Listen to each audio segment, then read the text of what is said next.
Zara Thompson caught herself checking her phone for the third time in 5 minutes, pretending there was somewhere else she needed to be when everyone around her knew the truth. She was the only single person left at this wedding weekend who hadn't somehow paired off with another guest. The late afternoon sun cast golden ripples across the lake behind the sprawling rental house, and she stood on the wooden deck watching her best friend, Melissa, laugh with her new husband while surrounded by couples who had either arrived together or had found each other during the weekend's festivities. Everyone except her, and apparently one other person. She noticed him leaning against the railing at the far end of the deck, tall and broad-shouldered in a white button-down with the sleeves rolled up to his forearms. Dark hair, strong jaw, and an expression that suggested he was just as thrilled about being the odd one out as she was. Their eyes met for a brief second before both looked away, and Zara felt her stomach flip in a way that annoyed her more than anything. She didn't need charity conversation from another stray wedding guest. "Zara, there you are." Melissa appeared at her elbow, flushed and happy in her casual sundress. The formal ceremony had been yesterday, and today was just lounging, swimming, and enjoying the rented lake house for those who had stayed the extra days. "I've been looking for you." "I was just getting some air," Zara said, smiling at her friend. "Congratulations again. Yesterday was perfect." "Thank you." Melissa squeezed her arm, then glanced toward the man at the other end of the deck. "Have you met Carter yet? Carter Calloway. He's David's college roommate. He just flew in this morning from New York because he couldn't make it yesterday." "I feel terrible that he missed the actual ceremony, but I'm so glad he made it for the rest of the weekend." Zara followed her friend's gaze. "No, we haven't met." "Oh, you should talk to him. He's wonderful, seriously. And he doesn't know anyone here except David and me." Melissa's eyes sparkled with that dangerous look that married people got when they decided their single friends needed help. "You two should hang out, keep each other company." "Melissa, don't you dare try to set me up at your wedding weekend." "I'm not setting you up. I'm just saying you're both here alone, and everyone else is coupled up. It makes sense." Melissa was already waving at Carter, who straightened and walked over with the easy confidence of someone who moved through the world knowing he belonged wherever he stood. Up close, he was even more striking. Dark brown eyes, a face that was handsome without being pretty, and the kind of presence that made Zara suddenly aware of her own posture. He smiled at Melissa first, warm and genuine, then turned that smile toward Zara. "Carter, this is my best friend Zara Thompson. Zara, this is Carter Calloway. Now you two know each other, and I can stop worrying that either of you are lonely." Melissa beamed at them both before hurrying back to her husband, leaving an awkward silence in her wake. "Well, that was subtle," Carter said, his voice deep and tinged with amusement. Zara laughed despite herself. "She means well. I'm sure she does." He extended his hand and she shook it. His grip was firm and warm. "Carter Calloway, David's friend from college. I run a manufacturing company in New York, which apparently makes me boring at parties. Zara Thompson, Melissa's friend since high school. I'm a physical therapist in Seattle, which makes me the person everyone asks about their back pain at parties." She released his hand and leaned against the railing beside him, looking out at the lake. "So, we're the leftovers. Is that what we're calling it? Would you prefer the last two standing?" "I'd prefer to think we're just fashionably independent." He grinned, and she found herself grinning back. There was something easy about him, something that made the awkwardness dissolve faster than she expected. "Fashionably independent," she repeated. "I like that better." They stood in comfortable silence for a moment, watching the water.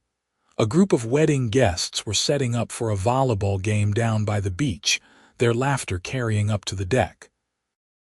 Someone had turned on music inside the house, something soft and summery that drifted through the open windows. "So did you really just fly in this morning?" Zara asked. "That's a long trip to make for just the after-party." "Yeah, I had a board meeting in Tokyo that I couldn't miss. Flew straight from there to Seattle, then drove up here. I'm running on about 3 hours of sleep and more coffee than is probably healthy." He rubbed the back of his neck. "But David's one of my best friends, and I promised I'd make it even if I couldn't be here for the ceremony." "That's dedication. That's friendship." He looked at her. "What about you? How long have you and Melissa been friends?" "Since we were 15. We met in chemistry class and bonded over our mutual inability to balance equations. She's basically family at this point." Zara smiled at the memories. "I was her maid of honor yesterday. It was beautiful. You missed a good ceremony." "I'm sure I did. I'm glad I'm here now, though." Something in the way he said it made her look at him, and she found him already watching her with an expression she couldn't quite read. Before she could respond, David appeared with 2 beer bottles in hand. "Carter, I see you've met Zara. Good, good. Listen, we're about to start a volleyball game if you're interested. We need even teams." "I'm terrible at volleyball," Zara said immediately. "I'm probably worse," Carter said. "Jet lag and hand-eye coordination don't mix well," David laughed. "All right, you two can be on the same team then. Come on, it'll be fun." They followed David down to the beach, and Zara found herself standing beside Carter as the teams were divided. True to their words, they were both awful. Carter missed serves and Zara dove dramatically for balls that were nowhere near her. And somehow the whole thing became hilarious instead of embarrassing. When Carter accidentally hit the ball directly into the net and then tripped over his own feet trying to recover, Zara laughed so hard she had to sit down in the sand. "That was pathetic," he said, dropping down beside her and grinning. "That was amazing," she corrected, still laughing. "I haven't seen someone fail that spectacularly since I tried to ski last winter." "Oh, we're sharing embarrassing athletic moments. This could take a while." They ended up sitting out the rest of the game, talking while the others played. Zara learned that Carter had built his manufacturing company from the ground up after college, starting in a tiny rented warehouse and growing it into one of the largest specialty materials manufacturers in the country. He was matter-of-fact about it, not boastful, but she could hear the pride underneath. She told him about her practice, about the satisfaction of helping people recover from injuries and surgeries, about the marathon runner she'd worked with who'd been told he'd never run again and was now training for his next race.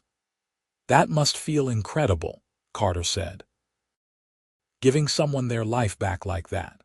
"It does." She watched him carefully. "Your company, Specialty Materials. What does that mean exactly?" "We manufacture components for aerospace and medical devices mostly. High-precision parts that need to be perfect because lives depend on them. It's stressful as hell, but I love it." He stretched his legs out in the sand. "Though honestly, between you and me, I'm thinking about stepping back a bit. I've been running at full speed for 10 years and I'm starting to wonder what I'm missing." "Like what?" "Like this." He gestured at the lake, the people playing volleyball, the relaxed atmosphere. "I can't remember the last time I took a weekend off just to be with friends. I'm always on a plane to somewhere, always in a meeting, always checking my phone." He pulled his phone from his pocket and made a show of turning it off completely. "There, that's my commitment to actually being present this weekend." Zara smiled. "That's brave. That's necessary." He looked at her. "What about you? Are you always working or do you take time for yourself?" "I try to balance it. I work 4 days a week at the clinic and spend the other days hiking or reading or hanging out with friends. Life's too short to only work." "Smart woman." They talked until the sun started to set, painting the sky in shades of orange and pink. Someone called that dinner was ready, and they walked back up to the house together. Inside, long tables had been set up with food, and people were filling plates and finding seats. Zara and Carter ended up sitting together naturally, continuing their conversation over grilled salmon and salad. Melissa caught her eye from across the table and gave her an exaggerated thumbs up, which Zara pretended not to see. But she couldn't deny that she was enjoying herself. Carter was easy to talk to, smart and funny without trying too hard. He asked questions and actually listened to the answers, and he had a way of making her feel like she was the most interesting person in the room. After dinner, someone suggested a bonfire down by the beach. The group migrated outside with blankets and drinks, and the fire was soon crackling cheerfully while stars began to appear overhead. Zara found herself sitting on a log beside Carter, close enough that their shoulders almost touched.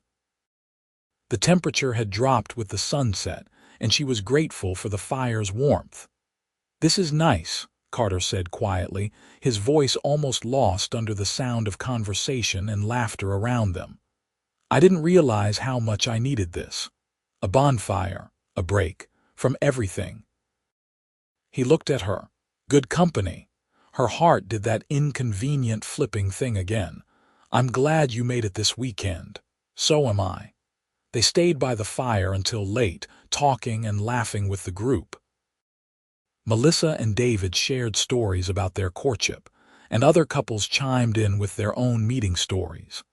It was sweet and romantic, and Zara tried not to feel too aware of the fact that she was single while everyone around her was paired off. Everyone except Carter. When people started drifting back to the house, yawning and ready for bed, Carter walked with her along the path. "I think I'm going to take a walk before turning in," he said. "Want to join me, or are you tired?" "A walk sounds good," Zara said, even though she probably should have gone to bed. Something about the night air and the company made her want to stretch the evening just a little longer. They walked along the lake shore, away from the house and the lingering sounds of the party. The moon was bright enough to light their way, reflecting off the water in a silver path. Neither of them spoke for a while, and the silence was comfortable. "Can I ask you something?" Carter said eventually. "Sure. Are you really okay being here alone? I mean, I noticed everyone else is coupled up. That can't be easy." Zara appreciated his directness. "Honestly, it's a little weird, but I'm happy for Melissa and I'd rather be here celebrating with her than anywhere else. What about you?" "Same. I wouldn't miss this for David even if I am the odd man out." He paused. "Though I don't feel like the odd man out right now." She looked at him. "Neither do I." They stopped walking, and suddenly the air between them felt charged with something neither of them was saying. Carter's expression was serious, searching her face like he was trying to figure something out. "Zara, I know we just met, but I have to tell you something." He took a breath. "I haven't enjoyed talking to someone this much in longer than I can remember. You're smart and funny and real, and I don't want this weekend to end and never see you again." Her pulse quickened. "What are you saying?" "I'm saying I'd like to spend more time with you, this weekend and after. I know you're in Seattle and I'm in New York, but I travel constantly for work anyway. I could make Seattle happen." He reached for her hand tentatively, and she let him take it. "If you're interested." "I'm interested," she said, her voice barely above a whisper. "I'm definitely interested." He smiled, a real smile that reached his eyes and made her feel warm despite the cool night air. "Good. That's really good." They stood there for a moment, hands linked, before walking back toward the house. At her door, he squeezed her hand gently before letting go. "Good night, Zara." "Good night, Carter." She went inside feeling like she was floating, her mind racing. This was crazy. She'd met him hours ago, but something about the connection they'd made felt different from anything she'd experienced before. It felt real and possible and terrifying in the best way. The next morning, Zara woke to sunlight streaming through her window and the sound of people already moving around downstairs. She dressed quickly in shorts and a tank top, suddenly eager to see if last night had been as real as it felt or if it would seem silly in the daylight. She found Carter in the kitchen, making coffee and looking unfairly good for someone who was jet-lagged. He brightened when he saw her. "Morning. I was hoping you'd be up soon." "Morning." She accepted the coffee cup he offered. "How'd you sleep?" "Better than I expected, considering my body thinks it's in Tokyo." "You? Good." She sipped the coffee, feeling suddenly shy. In the daylight, he was just as attractive, just as present. Last night hadn't been a fluke. "So I was thinking," Carter said, leaning against the counter. "There's supposed to be a hiking trail around the lake. Want to check it out with me after breakfast?" "I'd love that." They ate with the group, then set off together with bottles of water and a map someone had drawn on a napkin. The trail wound through pine trees and along rocky outcroppings, occasionally opening up to stunning views of the lake below.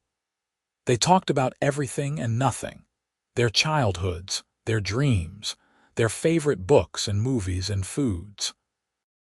Zara told him about growing up with two older brothers who had taught her to be tough and independent. Carter talked about losing his father young and feeling driven to prove himself, to build something that would last. "Is that why you started your company?" Zara asked as they paused at a scenic overlook. "Partly. I wanted to create something meaningful, something that mattered, but I also wanted to prove I could do it." He looked out at the water.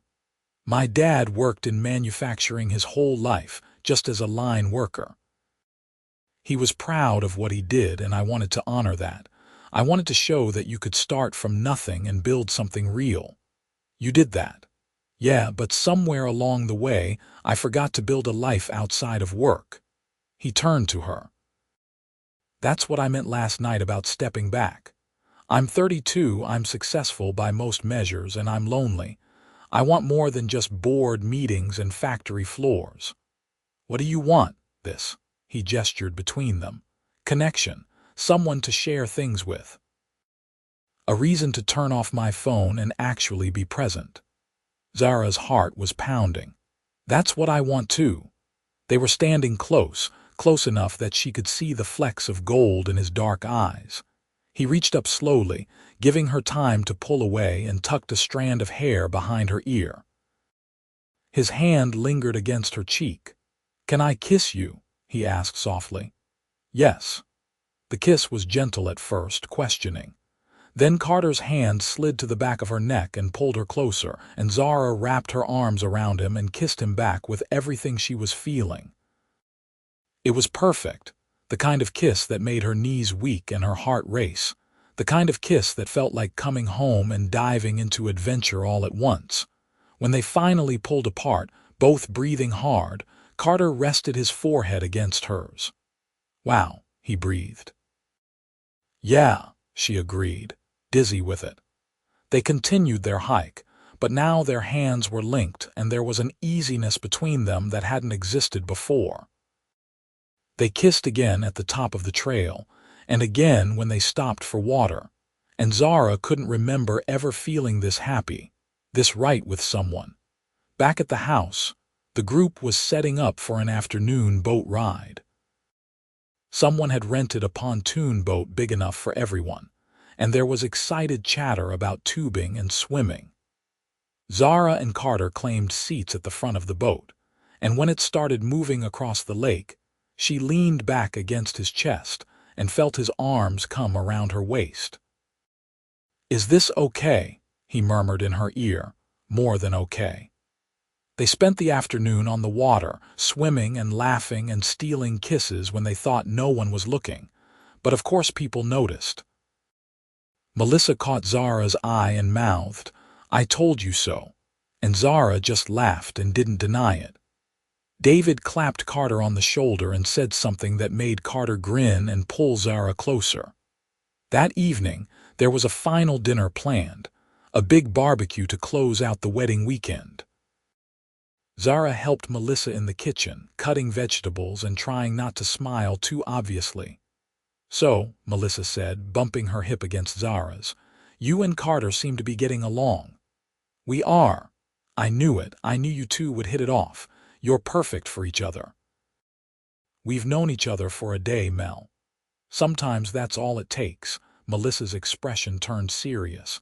"But really, Zara, I've never seen you like this. You're glowing." "I really like him," Zara admitted. "Like really like him? Is that crazy?" "That's not crazy. That's wonderful." Melissa hugged her. "I'm so happy for you." Dinner was loud and fun, full of toasts and laughter and the bittersweet feeling of a perfect weekend coming to an end. Zara sat beside Carter, their legs pressed together under the table, his hand occasionally finding hers. When David stood to make a speech thanking everyone for coming and celebrating with them, Carter squeezed her fingers gently. After dinner, as people started packing and saying their goodbyes, Carter pulled Zara aside. "So I've been thinking about logistics," he said. "I'm supposed to fly back to New York tomorrow, but I could change my flight, stay in Seattle a few extra days, spend some time with you in your city." "Really? Really? I want to see where you live, where you work. I want to take you to dinner somewhere that isn't a lake house. I want more time with you before we have to figure out the long-distance thing." Zara felt like her heart might burst. "I would love that." "Yeah? Yeah. But Carter, I need to ask, what exactly are we doing here? I don't usually move this fast, and I don't want to misunderstand what this is." He cupped her face in his hands, his expression intense and sincere.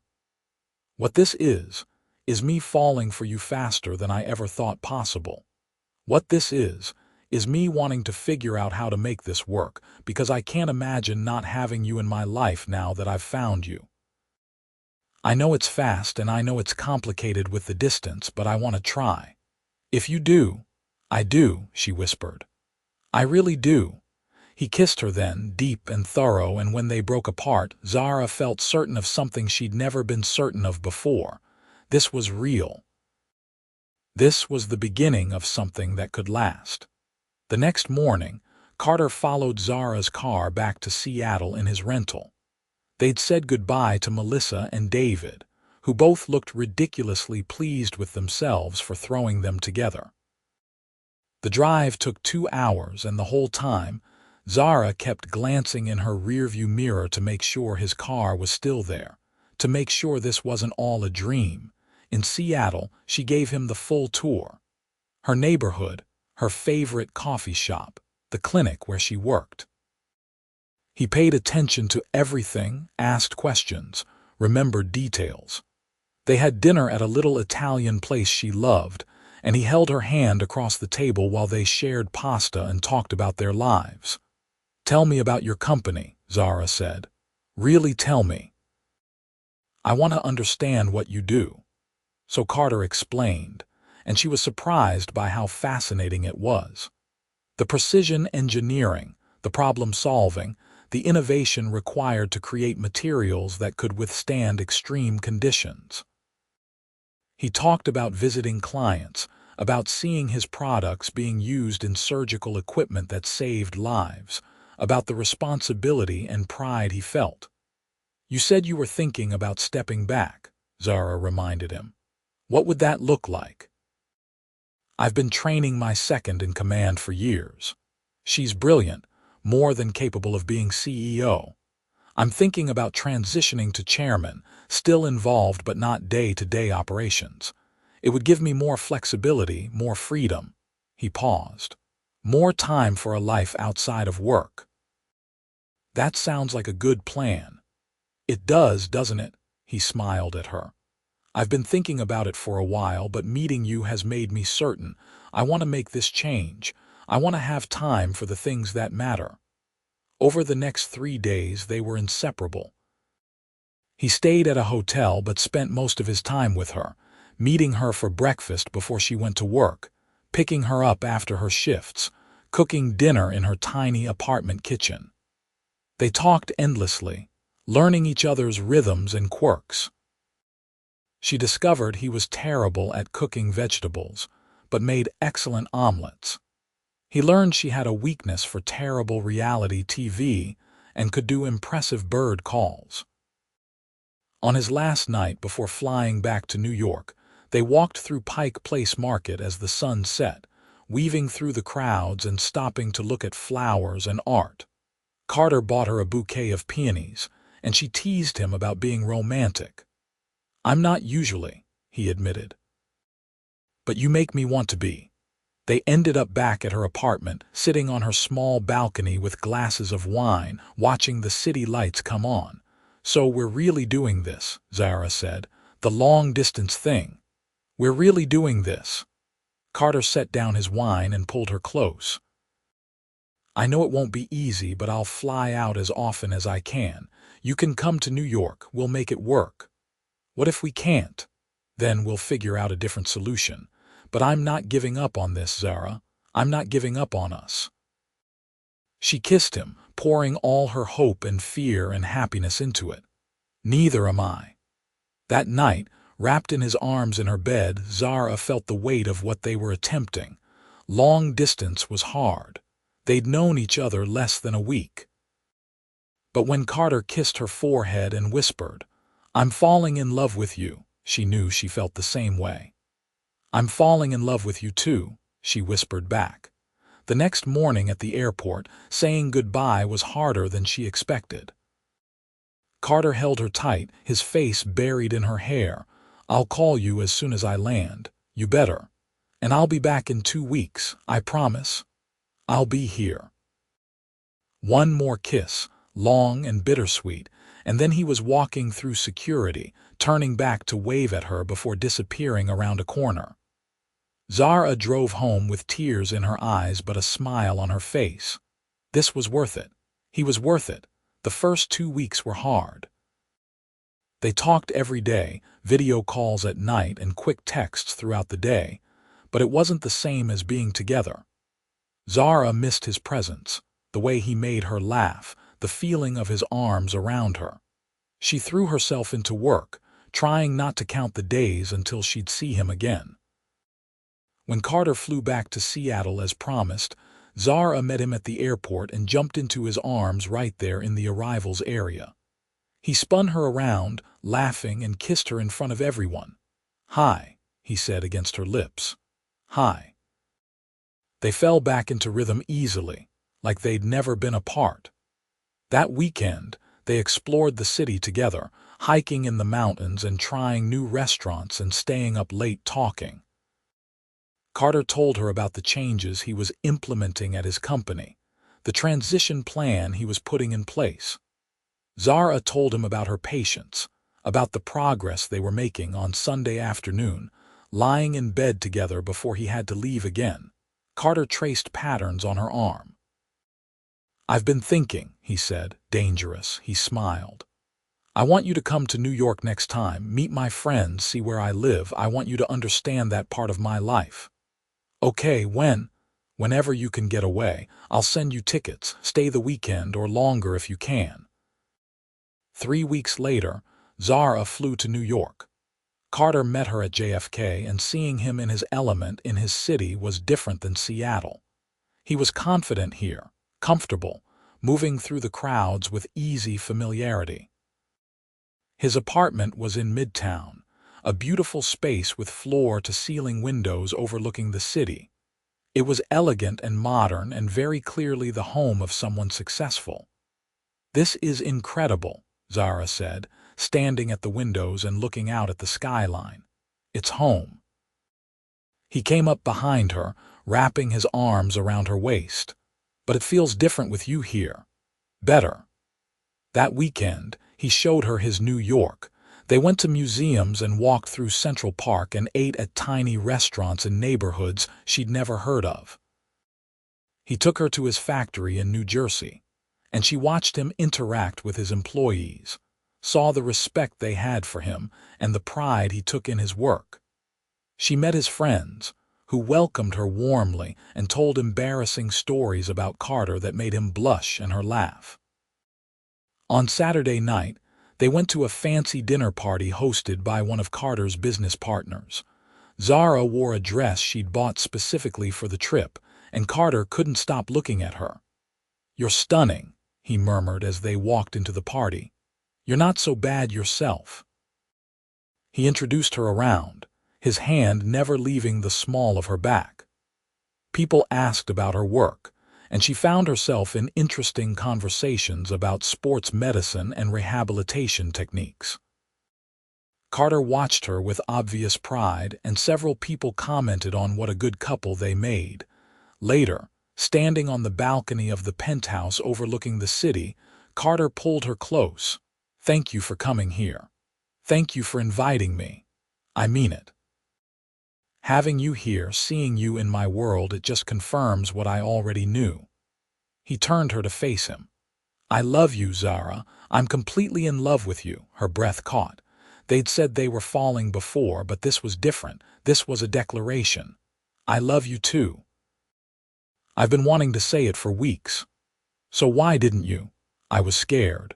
This all happened so fast, and I didn't want to rush things or scare you off." He laughed and kissed her. "You're not scaring me off. You're the best thing that's happened to me." They stayed in New York for another 2 days, and when Zara flew home, it was with the certainty that what they had was real and lasting. The distance was still hard, but they made it work. Carter flew to Seattle every other weekend, and Zara visited New York when she could. They talked every day, building a relationship across time zones and miles. 3 months after they met, Carter's company transition was complete. He officially became chairman, stepping back from daily operations and giving himself the freedom he'd been craving. His first act was to fly to Seattle and stay for an entire week. "I could do this more often now," he said, lying in Zara's bed on a Tuesday afternoon. "Work remotely, be here with you, if you want that." "Of course I want that. But Carter, you can't just put your life on hold for me." "I'm not putting it on hold. I'm choosing how I want to live it." He propped himself up on one elbow, looking down at her seriously. "I've been thinking about something, and I need to know how you'd feel about it." "Okay.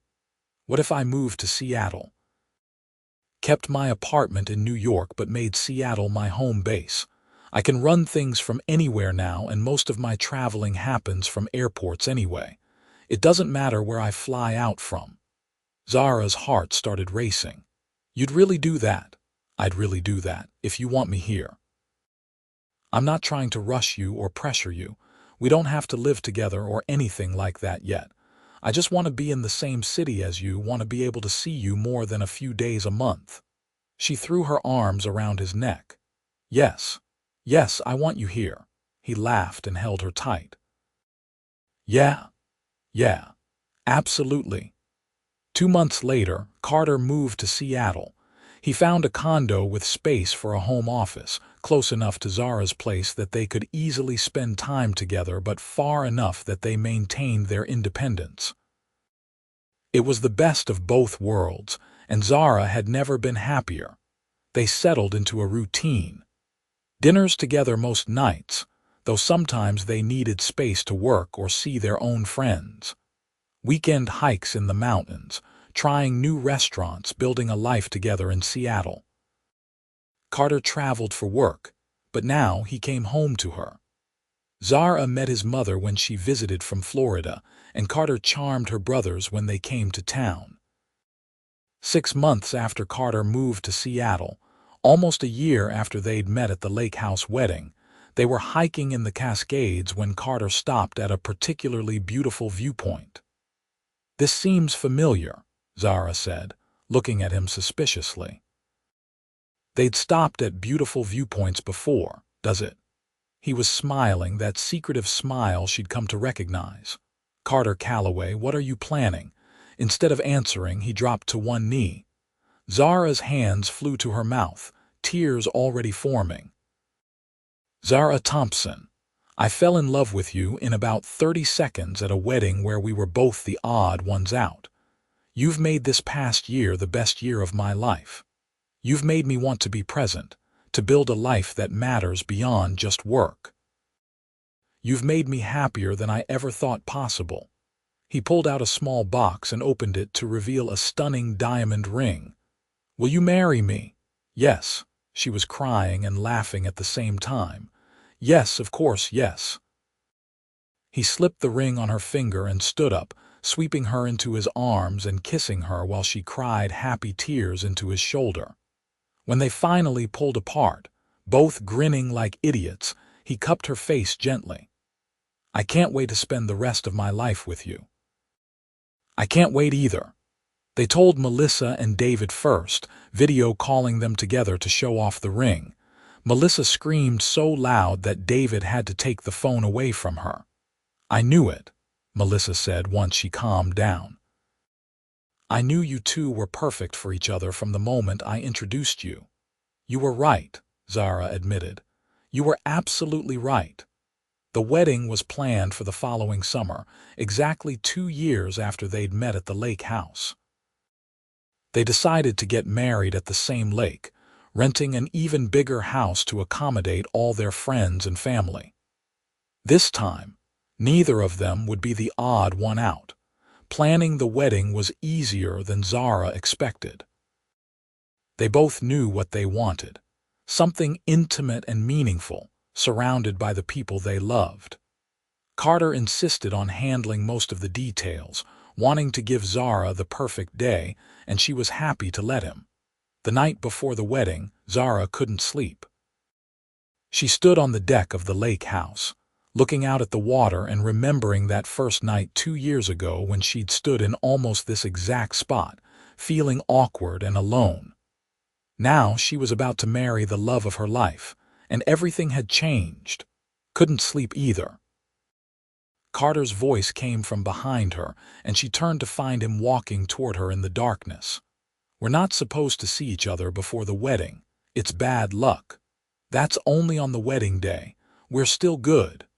He joined her at the railing, taking her hand. What are you thinking about? About the first night we were here. How lonely I felt. How I never imagined that weekend would change my life. Me too. He kissed her hand. Best weekend of my life meeting you. Even though you were jet-lagged and terrible at volleyball. Especially because of that. If I'd been good at volleyball, I might have been too busy playing to talk to the beautiful woman who turned out to be my soulmate. She leaned against him, content. I love you. I love you too. I'll love you tomorrow when you become my wife, and I'll love you for every day after that. The wedding was perfect. Zara walked down the aisle on her father's arm, toward Carter, who was standing under an arch decorated with wildflowers, looking at her like she was the only person in the world. She wore a simple white dress that flowed in the breeze off the lake, and Carter wore a dark suit that made his eyes even more striking. When they exchanged vows, both of them cried. Carter promised to always make time for what mattered, to put their relationship first, to build a life full of love and adventure. Zara promised to stand beside him, to support his dreams, to create a home wherever they were together. I now pronounce you husband and wife, the officiant said, beaming at them both. You may kiss your bride. Carter pulled Zara into his arms and kissed her deeply, dipping her back while their guests cheered and applauded. When he lifted her back up, they were both grinning. The reception was held on the same deck where they'd first met, decorated with string lights and flowers. They danced their first dance to a song that had played during that first bonfire, and Zara rested her head on Carter's chest and felt completely at peace. Happy, he murmured. Unbelievably happy. During the toasts, Melissa stood up with tears streaming down her face. 2 years ago, I invited my best friend and my husband's best friend to our wedding weekend. I saw they were both alone, and I thought maybe they could keep each other company. I had no idea I was introducing 2 people who would fall so completely in love. Watching Zara and Carter together has been one of the greatest joys of my life. They're proof that sometimes the best things happen when we least expect them, and that love can start anywhere, even at a wedding where everyone else is paired off and you're left together. To Zara and Carter, everyone raised their glasses, and Zara caught Carter's eye across the table. He winked at her, and she felt her heart swell with love. Later, dancing under the stars with her husband, Zara thought about how much can change in 2 years. She'd gone from feeling awkward and alone to being married to the man of her dreams. She'd found her person, her partner, her home. "What are you thinking about?" Carter asked, pulling her closer. "About how lucky I am. About how this all started because we were the only 2 single people at a wedding. Best luck of my life." He kissed her forehead. "Though I prefer to think it was fate. Fate works too." A year later, Zara found out she was pregnant. She told Carter on a quiet Sunday morning, handing him a small box with a positive pregnancy test and a tiny pair of baby shoes inside. He stared at it for a long moment, then picked her up and spun her around, laughing and crying at the same time. "We're having a baby. We're having a baby." Their daughter was born on a sunny May morning with dark hair like her father and her mother's smile. They named her Alina, and Carter held her in the hospital with tears streaming down his face, looking at his wife and daughter like they were miracles. "I can't believe this is my life," he said softly. "That I get to have this." Zara, exhausted and happy and so in love with both of them, smiled. "Believe it." They moved into a bigger house in the suburbs, with a yard for Alina to play in and space for Carter's home office. He traveled less now, wanting to be home with his family. Zara went back to work part-time, loving her career but loving being a mother more. They found their rhythm, this family of 3, building a life full of ordinary moments and extraordinary love. On their 3rd anniversary, they went back to the lake house where they'd met. Alina stayed with Zara's parents for the weekend, and they recreated that first night, walking along the shore in the moonlight. "Do you remember what you said to me that first night?" Zara asked. "When we walked along this beach, I said a lot of things. You said you didn't want the weekend to end and never see me again. And I meant it." He pulled her close. "Best decision I ever made telling you how I felt. Best decision I ever made saying yes." They stood there together, the water lapping at their feet, and Zara thought about how far they'd come. From 2 strangers who happened to be single at a wedding, to husband and wife, to parents. They'd built a life together, a real and beautiful life, and it had all started here. "Thank you," Carter said suddenly. "For what? For taking a chance on me, for loving me, for building this life with me." He kissed her softly. "For being exactly what I needed even when I didn't know I needed it." "Right back at you," Zara said, her voice thick with emotion. "You changed my life, Carter Calloway. You changed mine, Zara Calloway." They stayed at the lake house for the weekend, talking and laughing and making love and remembering. On Sunday, driving back to Seattle to pick up their daughter, Zara looked over at her husband and felt overwhelming gratitude. This was what she'd always wanted without knowing it. A partner who loved her completely, a family that felt like home, a life built on trust and respect and genuine affection. 2 years later, they had a son. Benjamin was born in December, a winter baby with Carter's eyes and a calm temperament that balanced out Alina's wild energy. Their house was chaos and noise and love, and Zara couldn't imagine it any other way. Carter had fully transitioned into his role as chairman, working from home most days and traveling only when absolutely necessary. He coached Alina's soccer team and changed diapers and made terrible jokes that made his daughter giggle. He was an incredible father, present and patient and devoted.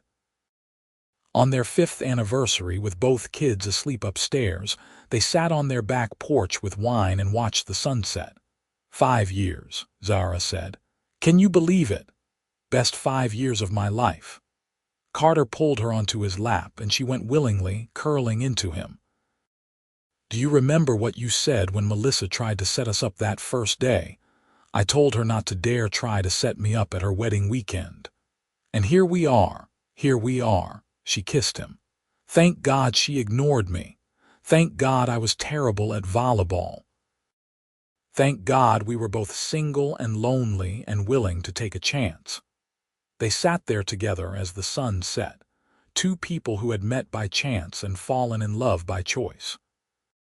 Their life wasn't perfect. There were sleepless nights with sick kids, arguments about whose turn it was to do dishes, stress about work and money, and all the normal things couples dealt with. But it was theirs, and it was built on a foundation of real love and genuine partnership. Alina started kindergarten that fall, and Benjamin took his first steps. Carter's company continued to thrive under new leadership, and Zara opened her own physical therapy practice, finally achieving a dream she'd had for years. They celebrated every milestone together, supporting each other through the challenges and rejoicing in the victories. On their 10th anniversary, they went back to the lake house again, this time with Alina and Benjamin. The kids played on the beach where their parents had met, building sandcastles and splashing in the water.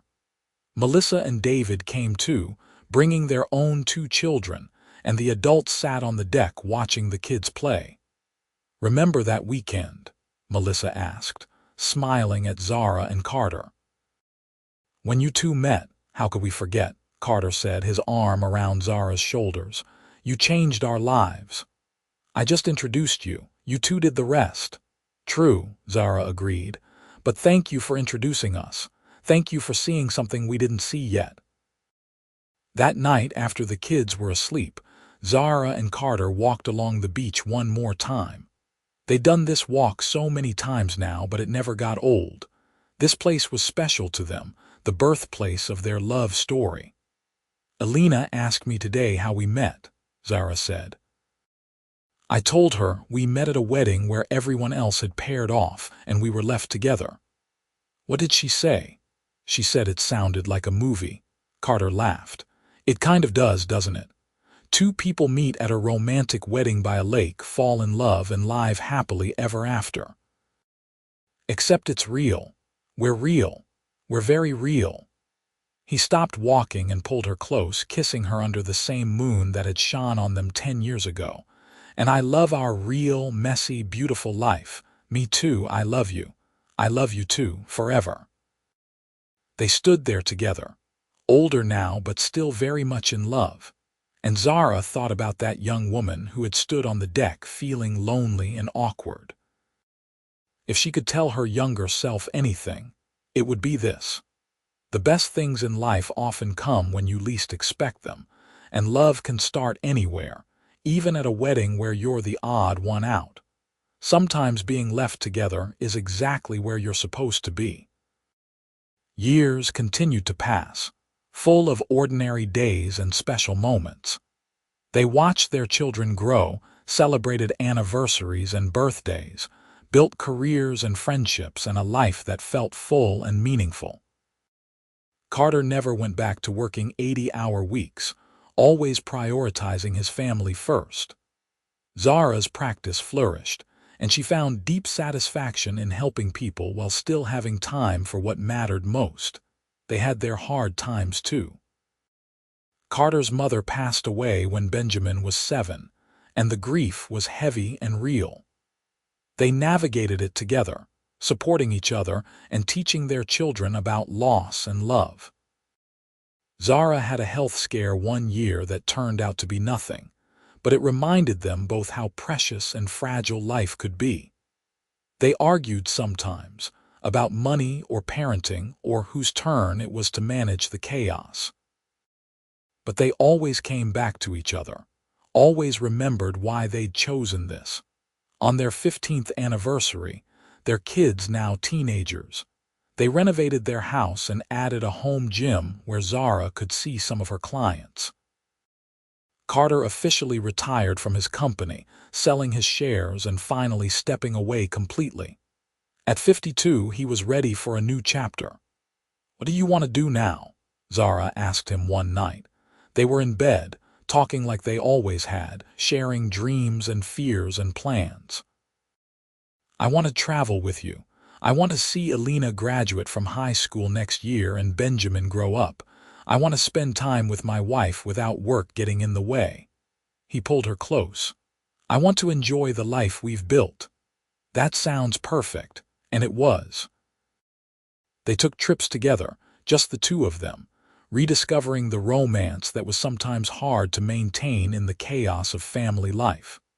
They went to Paris and Thailand and back to the lake house, always the lake house. They held hands and laughed and fell in love with each other all over again. Alina went off to college, then Benjamin. The house felt emptier, quieter, but in a good way. Zara and Carter learned how to be just a couple again, remembering who they were before they were parents. They went on dates, tried new hobbies together, made plans for their future. On their 20th anniversary, they threw a big party and invited everyone who had been at their wedding. Melissa and David were there, of course, still happily married and now empty nesters themselves. Friends and family gathered to celebrate 2 decades of love, and Zara stood in front of everyone to make a toast. 20 years ago, I married my best friend. We met at a wedding where we were both single and feeling a little lost, and somehow we found each other. These 20 years haven't always been easy, but they've always been worth it. Carter, you are the love of my life, my partner in everything, and I cannot wait to see what the next 20 years bring us. I love you more today than I did on our wedding day, and that's saying something. Carter stood and pulled her into his arms, kissing her while everyone cheered. When he pulled back, his eyes were wet. "I love you, Zara. Then, now, always." They danced late into the night, surrounded by love and laughter and the people who mattered most. And when they finally went home, exhausted and happy, they lay in bed holding hands and talking about everything and nothing, just like they had from the very beginning. "We did good," Carter said softly. "We did really good. Thank you for saying yes that weekend, for taking a chance on us. Thank you for asking me to. Thank you for moving across the country for me. Thank you for building this life with me." He kissed her forehead. "Best decision I ever made." Years later, when they were grandparents watching their own grandchildren play at the lake house, when they were old and gray and still holding hands, they would tell anyone who asked that it all started at a wedding where everyone else had paired off and they were left together. They would say that sometimes the best things in life come from the most unexpected places, and that love at first sight is real if you're brave enough to believe in it. They would say that being the odd ones out turned out to be the greatest gift, because it gave them each other. And each other was everything they ever needed.